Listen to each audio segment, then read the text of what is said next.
नमस्कार दोस्तों, आज हम सिंधु घाटी सभ्यता के सबसे इम्पॉर्टेंट टॉपिक सिंधु घाटी सभ्यता की महत्वपूर्ण नदियाँ और उस पर बसे शहरों के बारे में पढ़ेंगे। दोस्तों, आपको पता होगा कि ये टॉपिक सिंधु घाटी सभ्यता के सबसे इम्पॉर्टेंट टॉपिक में से एक है और यहाँ से हर एग्ज़ाम में रिपीटेडली क्वेश्चन पूछा जाता है और कई बार पढ़ने के बावजूद भी इसमें कहीं ना कहीं कन्फ्यूज़न रह ही जाता है। आज मैं इसके कन्फ्यूज़न को हमेशा के लिए दूर कर दूँगा। आप केवल ध्यान से वीडियो को देखते रहिए। मैं गारंटी देता हूँ कि 5 मिनट के अंदर ये टॉपिक आपका इस तरह से क्लियर होगा कि जीवन में इसे आपको पढ़ने की ज़रूरत नहीं पड़ेगी और एग्ज़ाम में अगर इससे क्वेश्चन आता है तो 1 नंबर तो आपका पक्का है। तो आइए बिना समय गवाए वीडियो शुरू करते हैं। सबसे पहला महत्वपूर्ण नगर है हड़प्पा और यह रावी नदी के किनारे स्थित है।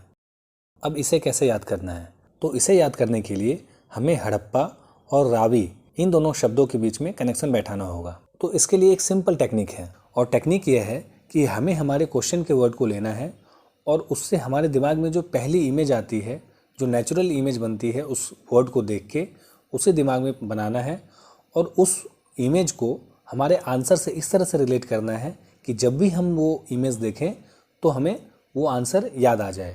इस तरह से क्या होगा कि हमारे क्वेश्चन और उसके बीच में इमेज और इमेज से आंसर तीनों इस तरह से कनेक्ट हो जाएंगे कि जब भी हम क्वेश्चन को देखते हैं तो उससे हमारे दिमाग में वो इमेज बनेगी और वो उस इमेज से आंसर रिलेट हो जाएगा और इस तरह से उस पर्टिकुलर क्वेश्चन को देखने से सेकेंडों में हमारे दिमाग में उसका आंसर आ जाता है। ठीक है, तो अभी हम देखते हैं हड़प्पा। तो दोस्तों, हड़प्पा से आपके दिमाग में क्या आ रहा है? आप सोचिए, अपने दिमाग पर जोर दीजिए। हाँ, और ये ध्यान रखना है, मैं बार बार बता रहा हूँ, आपको वही इमेज लेना है जो आपके दिमाग में फर्स्ट आए, नेचुरली आए और बार बार इस शब्द को देखने से आए। तो हड़प्पा से मेरे दिमाग में आ रहा है हड़पना। जैसे ही मैं हड़प्पा देखता हूँ तो मेरे दिमाग में हड़पना आता है। आपके भी दिमाग में सिंपली यही आता होगा। तो अब हड़पना, हड़पना मतलब किसी का कुछ छीनना, कुछ कब्जा करना। तो अब हड़पना शब्द से हमें हमारे आंसर को रिलेट करना है। तो हड़पना शब्द से आपके दिमाग में क्या आता है? अब देखिए, कोई किसी का कुछ हड़प लेता है तो हम उसे बहुत बुरा भला बोलते हैं। तो जनरली कोई किसी का कुछ हड़प लेता है तो हम उसे बोलते हैं वो रावण की तरह है। अगर ऐसे देखा जाए तो रावण राक्षसों में सबसे बड़ा है। तो कभी भी हड़पना या कब्जा करने जैसा शब्द आता है तो हम रावण का एग्जाम्पल देते हैं। तो जैसे ही आप हड़पना देखोगे तो आपके दिमाग में आना चाहिए रावण। कौन हड़पता है? रावण। ठीक है, अब रावण से आपका आंसर रिलेट हो जाएगा रावी। तो जैसे ही आप हड़प्पा देखते हो, हड़प्पा से हड़पना, हड़पता है रावण और रावण से आंसर रावी।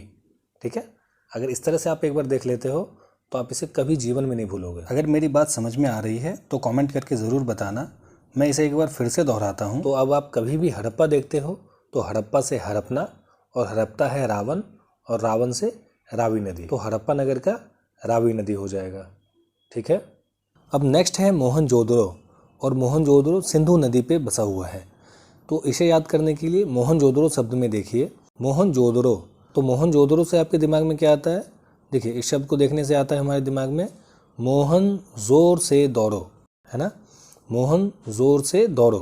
तो अब हमें इसे रिलेट करना है सिंधु नदी से। अगर मोहन को जोर से या फुल स्पीड में दौड़ना हो तो वो सीधा दौड़ेगा या फिर टर्न लेगा? ऑब्वियस सी बात है, सीधा भागेगा। आपको भी पता है कि जब भी टर्निंग होती है तो किसी व्यक्ति को या किसी गाड़ी को स्लो करना होता है। अगर फुल स्पीड में भागना हो तो उसे सीधा भागना होता है। तो मोहन जब भी ज़ोर से दौड़ेगा तो वो सीधा भागेगा और सीधा आपको सीधा याद करना है और सीधा से आपको सिंधु नदी, सीधा सिंधु, है ना? सीधा से प्रोनाउंसिएशन बिल्कुल सेम आ रहा है, सीधा सिंधु। तो मोहन जब भी ज़ोर से दौड़ेगा तो सीधा भागेगा और सीधा से सिंधु नदी हो जाएगा। तो इस तरह से देखिए, मोहनजोदड़ो यानी मोहन ज़ोर से दौड़ो और जब ज़ोर से दौड़ेगा तो सीधा भागेगा और सीधा से हो जाएगा सिंधु नदी। ठीक है, याद हो गया। अब नेक्स्ट है चन्हूदड़ो और चन्हूदड़ो भी सिंधु नदी पे स्थित है। तो चन्हूदड़ो से हमारे दिमाग में क्या आ रहा है? चन्हूदड़ो, चूहा दौड़ो। ठीक है, तो चूहा कैसे दौड़ता है? तो आपने कभी भी चूहे को दौड़ता हुआ देखा हो तो वो भी बिल्कुल सीधा भागता है ना? चन्हूदड़ो से चूहा दौड़ो और चूहा बिल्कुल सीधा भागता है और सीधा से अगेन हो जाएगा सिंधु नदी। ठीक है, फिर से देखिए, जैसे ही आप चन्हूदड़ो शब्द देखोगे तो चन्हूदड़ो से चूहा दौड़ो और चूहा भागेगा बिल्कुल सीधा और सीधा से सिंधु नदी। इस तरह से चन्हूदड़ो का हो जाएगा सिंधु नदी। ठीक है, नेक्स्ट है कालीबंगा और कालीबंगा है घग्गर नदी पर।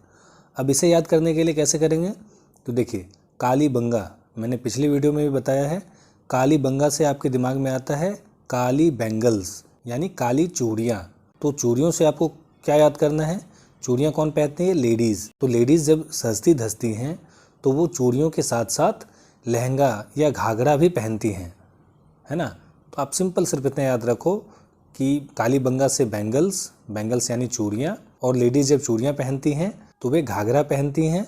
तो चूड़ियों का कॉम्बिनेशन हो जाएगा घाघरा से, और घाघरा से हो जाएगा घग्गर नदी। ठीक है, फिर से देखिए, कालीबंगा में काली चूड़ियाँ, और चूड़ियाँ रिलेटेड हो जाएगी घाघरा से, और घाघरा से हो जाएगा घग्गर नदी। तो कालीबंगा का हो जाएगा घग्गर नदी। ठीक है, नेक्स्ट नगर है कोट दीजी, और यह भी सिंधु नदी पे स्थित है। तो कोट दीजी से हमारे दिमाग में क्या आता है, कोट दीजी, कोट में दी जाएगी। ठीक है, कोट दीजी शब्द देखने से हमारे दिमाग में आता है कोट में दी जाएगी। ठीक है, तो अब कोर्ट में क्या दी जाती है, शिकायत। ठीक है, कोर्ट में शिकायत दी जाती है, और कोर्ट में किसकी शिकायत दी जाती है, जब कोई किसी को परेशान करता है या किसी पे कोई जुर्म करता है उसकी शिकायत दी जाती है। और आपको पता है कि कोर्ट चाहे वो कितना भी बड़ा गुंडा हो उसे 1 मिनट में सीधा कर देता है ना। तो कोर्ट में जब शिकायत दी जाएगी तो कोर्ट गलत करने वाले को बिल्कुल सीधा कर देगा, और सीधा से हो जाएगा सिंधु नदी। जैसे पहले भी हमने देखा है, सीधा से सिंधु नदी, और कोर्ट में शिकायत देने से क्या होता है, कोर्ट सीधा कर देता है।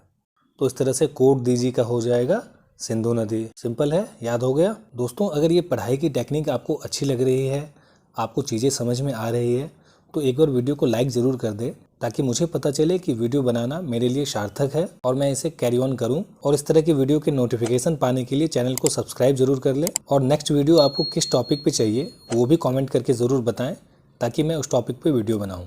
और सिंधु घाटी सभ्यता के दूसरे टॉपिक्स को भी इसी तरह बिल्कुल सिंपल लैंग्वेज में मैंने बताया है। अगर आप उसे देखना चाहते हैं तो लिंक आई बटन या डिस्क्रिप्शन में है, आप वहाँ से देख सकते हैं। चलिए वापस टॉपिक पे आते हैं। हमारा नेक्स्ट नगर है रंगपुर, और यह बसा है भादर नदी पे। तो रंगपुर में आप देखिए, रंग प्लस पुर, तो ये जो पुर है, पुर का मतलब क्या होता है, जैसे रामपुर, श्यामपुर, अभयपुर, ये सारे गांव के नाम हैं या किसी जगह के नाम हैं। तो पुर जहाँ पे लगा हो इसका मतलब वो कोई जगह है। तो रंगपुर यानी यह भी किसी शहर या गांव का नाम है।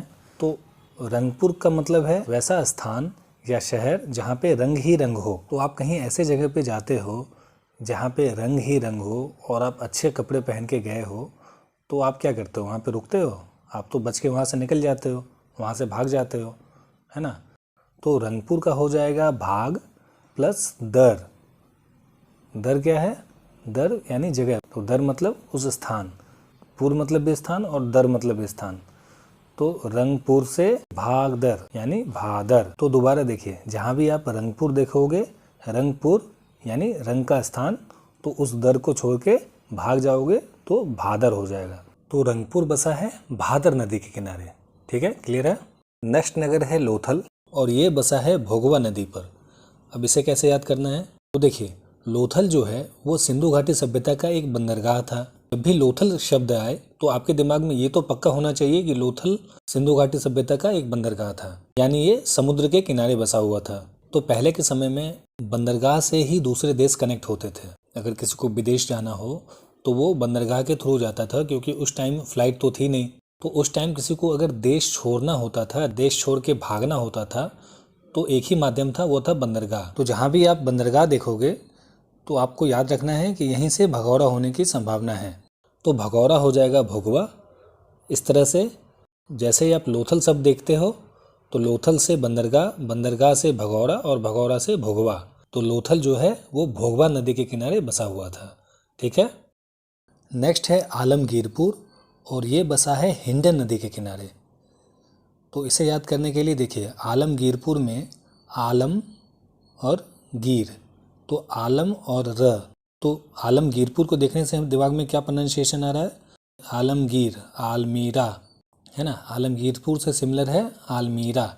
तो जैसे ही आप आलमगीरपुर देखो तो वहाँ से आलमीरा याद कर लो। और आलमीरा में चीज़ों को छुपा के रखी जाती है, हिडन करके रखी जाती है। ठीक है, आलमगीरपुर से आलमीरा और अलमीरा में चीज़ें छुपा के रखी जाएंगी, यानी हिडन करके रखी जाएंगी, और हिडन से हो जाएगा हिंडन। हिडन और हिंडन दोनों सेम है, ठीक है, बिल्कुल सिंपल है। एक बार आप केवल ध्यान से देख लो और आप हमेशा के लिए इसको याद कर लोगे, ठीक है। नेक्स्ट देखते हैं। नेक्स्ट है सूतकांगेडोर और ये बसा है दाश्क नदी पर। अब इसे कैसे याद करना है, तो देखिए सूतकांगेडोर से आपके दिमाग में क्या आ रहा है, कुछ विशेष तो आ नहीं रहा होगा, तो हम इसके सूतकांगेडोर के सबसे लास्ट में डोर है, तो इसे डोर को देखेंगे। अब डोर यानी दरवाज़ा, तो दरवाजे पे क्या होता है, कभी भी आप किसी के दरवाजे पे जाते हो तो दरवाजे पे दस्तक दी जाती है।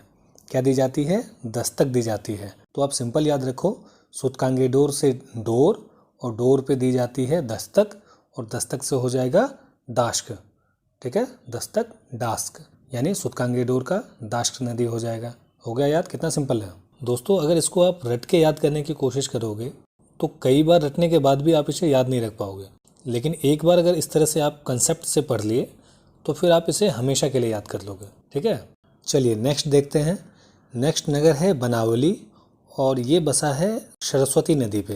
अब इसे कैसे याद करना है, तो देखिए बनावली से आपके दिमाग में क्या आ रहा है, कुछ आ रहा है दिमाग में। देखिए अगर आपको शब्द को देखने से अपने आप कुछ दिमाग में ना आए तो आपको उस शब्द को तोड़ना है। तो जैसे बनावली है तो बनावली को अगर देखा जाए तो बना प्लस वली, तो बना मतलब बनना और वली मतलब बजरंग वली बोलते हैं ना हम लोग, तो वली मतलब ताकतवर। तो बना वली यानी बना ताकतवर। दुनिया में सबसे ताकतवर इंसान कौन है, जिसके पास ज्ञान है, जिसके पास बुद्धि है ना। तो ज्ञान की देवी कौन है, ज्ञान की देवी है सरस्वती देवी, तो इससे हो जाएगा सरस्वती नदी। तो बनावली से बनावली बना शक्तिशाली, और शक्तिशाली कौन होता है, जिसके पास ज्ञान होता है, और ज्ञान को हमको रिलेट करना है सरस्वती से, तो ज्ञान की देवी कौन है, सरस्वती, ठीक है। तो इस तरह से बनावली का हो जाएगा सरस्वती नदी। क्लियर है। और लास्ट नगर है धौलावीरा और ये बसा है लूनी नदी पर। धौलावीरा के लास्ट में है वीरा, वीरा यानी वीर, ये तो क्लियर है। तो हमें एक शब्द वीर मिल गया और वीर को कनेक्ट करना है लूनी से। तो हमारे यहाँ एक बहुत प्रचलित कहावत है कि वीर भोग्य वसुंधरा, यानी वीर लोग ही हर जगह राज करते हैं, यानी वीर लोग ही सब कुछ प्राप्त करते हैं। किसी को कुछ प्राप्त करना हो, कुछ लेना हो, ज़िंदगी में पाना हो तो उसे वीरता दिखानी होगी। कहने का मतलब है कि वीर व्यक्ति ही सब कुछ प्राप्त करता है, सब कुछ लेता है, ठीक है। तो लेता से लेना और लेना से लूनी। तो इस तरह से जब भी आप धौलावीरा देखेंगे तो धौलावीरा से लास्ट में वीर, और वीर सब कुछ प्राप्त करता है, सब कुछ लेता है, लेना लेना से लूनी, ठीक है। तो धौलावीरा का हो जाएगा लूनी नदी। कितनी आसानी से याद हो गया। इस तरह से हमने सिंधु घाटी सभ्यता के सबसे इम्पोर्टेंट टॉपिक सिंधु घाटी सभ्यता की नदियाँ और इस पे बसे शहरों के बारे में पढ़ लिया और इसे याद कर लिया। अब नेक्स्ट वीडियो में सिंधु घाटी सभ्यता से जो इम्पोर्टेंट क्वेश्चन हैं, जो एग्ज़ाम में फ्रिक्वेंटली पूछे जाते हैं, हम उन्हें देखेंगे और उन्हें बिल्कुल आसानी से याद कर लेंगे। मैं दावे के साथ कहता हूँ कि अगर आपने इस वीडियो को देख लिया तो सिंधु घाटी सभ्यता से मैंने जितने क्वेश्चन करवाए हैं और अगर वो क्वेश्चन आता है तो आप 100% सही करके आओगे। तो नेक्स्ट वीडियो का नोटिफिकेशन पाने के लिए चैनल को सब्सक्राइब कर लें। अगर वीडियो अच्छी लगी हो तो लाइक कर दें और अपने दोस्तों को भी शेयर कर दें। जल्द मिलते हैं नेक्स्ट वीडियो में, तब तक के लिए बाय बाय।